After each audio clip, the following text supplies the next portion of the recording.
All right, so today we're going to do something a little different. Think of it like a digital investigation. We're going to look into a product designed to solve a pretty common problem for pet owners. But here's the catch. We're only using the comment section of its webpage. That's it. No official sales pitch, no polished reviews, just the raw, unfiltered conversation between the person who made it and the people using it.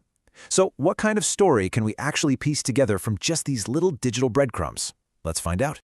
Every product story really starts with a problem, right? And when you're scrolling online, that problem usually shows up as a pretty desperate plea from someone who's just looking for help.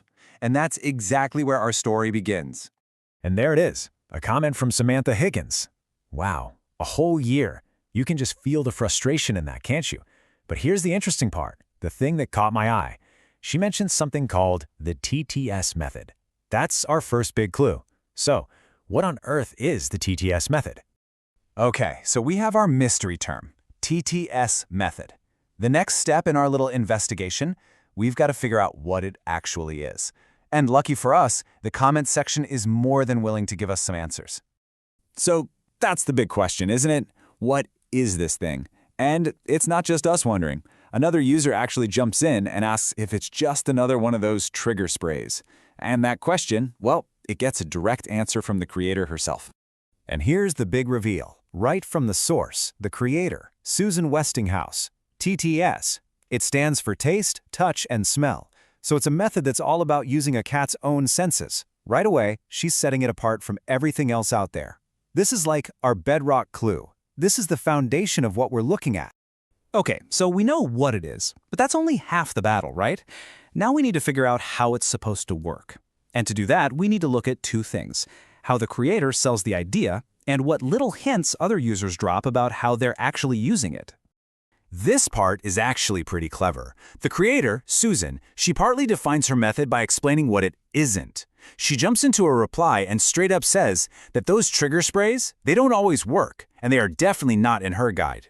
It's a classic move, you know? You make your product seem special by showing how different it is from the stuff everyone else is selling. And this is where the real detective work comes in, because now we're pulling together little bits and pieces from all over the comment section. One user mentions something about new food placement. Another one says they don't have to use Feliway anymore. You know, that popular pheromone thing. Someone else even calls it a shortcut to communicating with their cat. So if you put all these clues together, a picture starts to form. It sounds like some kind of behavioral thing, maybe changing the cat's environment. Of course, it wouldn't be an internet comment section without some skepticism, right? People have doubts, they have questions, and a smart creator is going to have answers ready. So let's take a look at how that whole dance of doubt and reassurance actually plays out here. Okay, check this out. A user named Chloe asks a really good question. She has an F2 Savannah cat, which is a hybrid, kind of part wild, and she's basically asking, hey, is this generic advice going to work for my very not generic cat? Which is a totally fair point. And the creator's reply is a perfect 1-2 punch. First, she gives this broad reassurance, saying, yep, I made sure it works for any cat. But then, and this is the real kicker, she takes away all the risk by offering a 60-day guarantee. It's such a smart way to handle it, right? It just makes it so much easier for someone on the fence to say, okay, I'll give it a shot. And here's another classic problem you see with online products. Language barriers.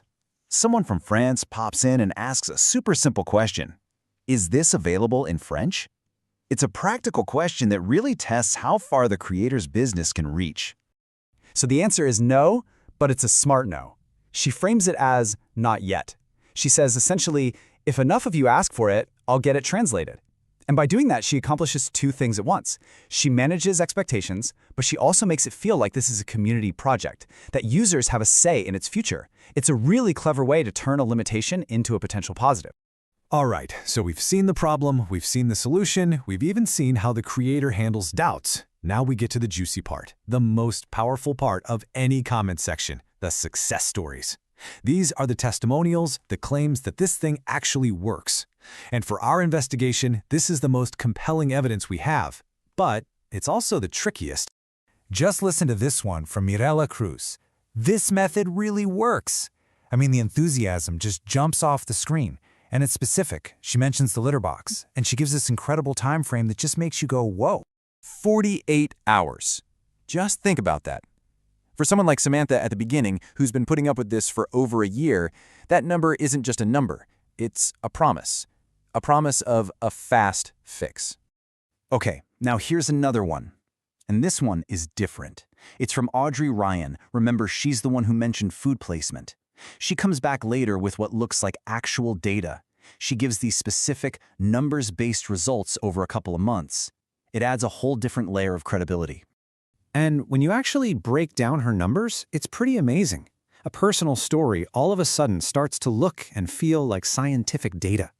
If you're a frustrated cat owner scrolling through these comments, this is the kind of thing that transforms a simple story into something that feels real, something solid and convincing. So, there you have it. Our investigation is done. Just by following these little digital breadcrumbs, we've managed to build a surprisingly detailed picture of this product. It's a sensory method, it's behavioral, it promises fast results, and it's backed up by these really powerful user stories. But here's the thing we have to remember. Everything we found, it's all built on anecdotes. And that leads to a much bigger question, one that's about more than just cats. In this age of online cures for everything, how do we get better at telling the difference between a really compelling story and actual verifiable proof? That, I think, is the real takeaway from this whole thing.